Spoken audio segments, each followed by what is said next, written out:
Hi, today's October 1st, 2014, and I'm Jeff Tennant. As always, let's go over my last call. First, I said that there was a mejt target of 1968.22, which I said should print at some time. Obviously, it did. I said that it was important whether or not we held these early lows, and that if we did hold them, we could have a good rally, and that if we didn't, it was trouble. I did not express an opinion as to whether we would hold those lows or not, but obviously that was decided pretty early. It's interesting that we had a failed mejt target from August, which printed today, and look how beautifully it provided a support and resistance level later in the day, even though it was 5 weeks old. Over here, the level was hit pretty much on the nose. It's okay to go slightly past mejt targets. That's what usually happens, but we'll talk about this high later.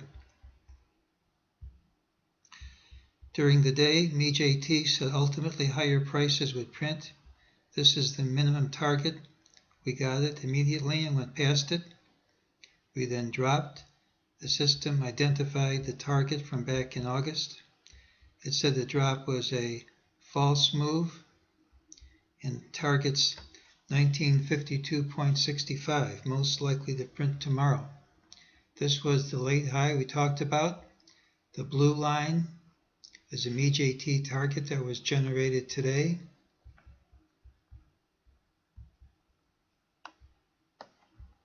Right on the nose.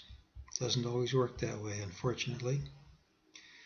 Well, as I've said previously, when you're in the middle of a strong impulsive move, mejt targets don't always print when they're supposed to. So this 1952.65 target has an increased risk of failure tomorrow.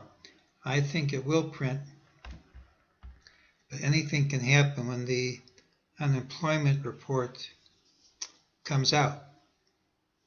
That's all mejt says, but let's look at what some other systems have to say.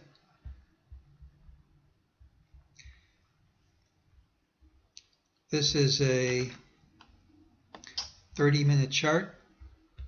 I said yesterday we had to mark sequential a buy signal.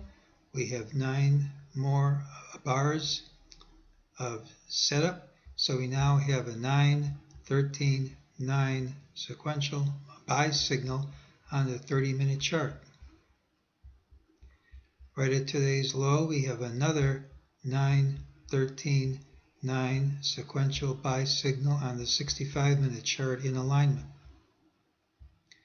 On the 78-minute chart, we have an old-fashioned 9, 13 sequential buy signal.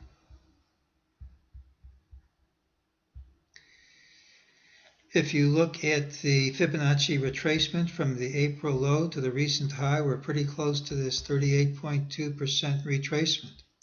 We're also at support from a Gann fan from the summer low and the summer high. They all meet together right there, which should give us strong support at the low.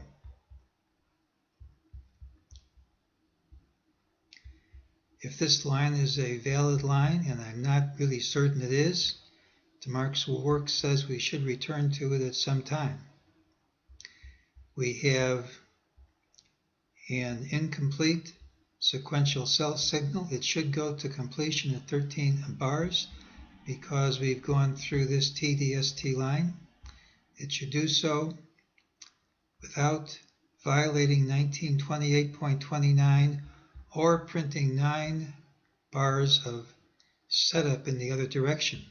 Today was number 8, and any close tomorrow under 1982.85, nearly 37 points higher, will mean that the rule fails. The rule that we get 13 up.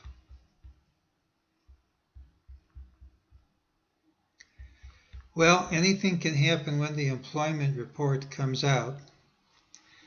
I'm calling for slightly higher prices.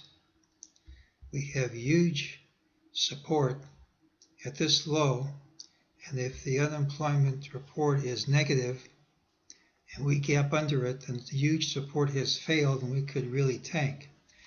But what the other indicators are showing and what the original volatility index is showing, this is a bar completely over the upper Bollinger Band, which is a buy signal.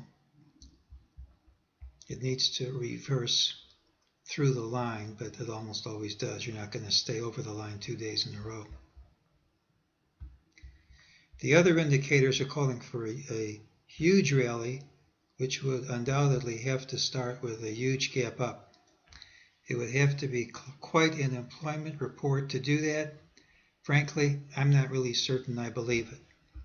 I'm going with this 1952.65, but if we have a good unemployment report and we gap up strongly, it could be a huge rally tomorrow, hard as it is to believe.